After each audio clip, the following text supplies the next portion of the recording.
ایک عابد اللہ کا ایک مقرب بندہ ایک پہاڑ میں عبادت کرتا تھا، اور اس کے کھانے کا اہتمام اللہ عز و جل نے ایک انار کے درخت کے ذریعے کیا۔ ایک انار کا درخت اس پہاڑ، اس کی عبادتگاہ جہاں وہ عبادت کرتا تھا، اس پہاڑ کے ساتھ ہی ایک انار کا درخت تھا۔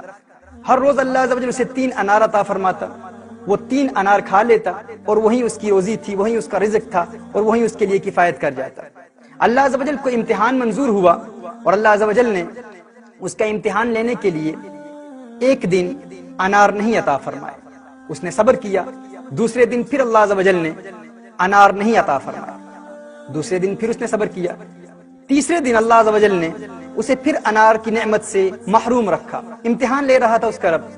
اب وہ بھوک سے نڈھال ہو کر، پریشانی میں مبتلا ہو کر، بہت زیادہ گھبراہٹ محسوس کرتے ہوئے اس پہاڑ سے نکل آیا۔ نیچے آتا ہے تو ایک غیر مسلم کا گھر ہے، اس غیر مسلم کے گھر پر دستک دیتا ہے، اسلام کے منکر کے گھر پر دستک دیتا ہے، اور بھیک مانگتا ہے، سوال کرتا ہے۔ اس غیر مسلم نے اسے 4 روٹیاں دی۔ وہ 4 روٹیاں لے کر جب اس کے گھر سے باہر نکلتا ہے تو اس غیر مسلم کا کتا اس عابد پر بھونکتا ہے۔ وہ عابد اس کتے کو 1 روٹی دیتا ہے، پھر کتا بھونکتا ہے، پھر دوسری روٹی دیتا ہے، پھر کتا بھونکتا ہے، تیسری روٹی بھی دے دیتا ہے، پھر کتا بھونکتا ہے اور چوتھی روٹی بھی دے دیتا ہے، لیکن وہ کتا ابھی بھی بھونک رہا ہے۔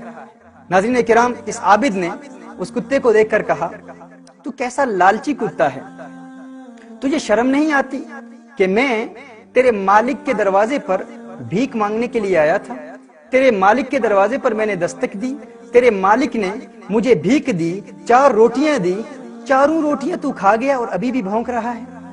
ناظرین کرام، اس کتے نے جواب دیا، اس نے کہا، اللہ عز و جل نے اسے قوت گویائی عطا فرمائی، اور اس کتے نے کہا، ہاں میں بے شرم ہوں، لیکن تجھ سے زیادہ بے شرم نہیں ہوں، تجھ سے زیادہ بے شرم نہیں ہوں۔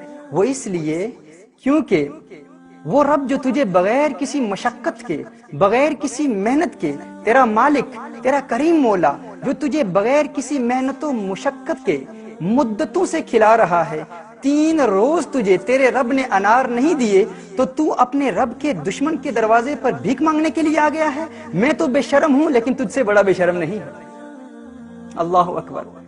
ناظرین کرام، یہ کتا اس عابد کو سبق سکھا رہا ہے اور بتا رہا ہے کہ میں تو بے شرم ہوں، لیکن تو فرق دیکھ کہ میں نے اپنے مالک کے دروازے پر بھیک مانگنے والے سے روٹیاں لی ہیں، لیکن تو ایسا بے شرم ہے کہ تو اپنے مالک کے دشمن کے دروازے پر آ کر بھیک مانگ رہا ہے۔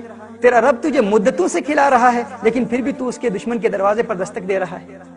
ناظرین کرام، یہ وہ سائنز ہیں، سگنلز ہیں، جن کے ذریعے اللہ عز و جل اپنے بندوں کو واپس اپنے راستے پر لاتا ہے۔ اگر ان کے قدم لڑکھڑا جائیں، اگر وہ بہک جائیں، راستے سے، حقیقت کے راستے سے دور بھی ہو جائیں، تو اللہ عز و جل اپنے مقرب بندوں کو ان سگنلز کے ذریعے، ان سائنز کے ذریعے واپس اپنے راستے پر لاتا ہے۔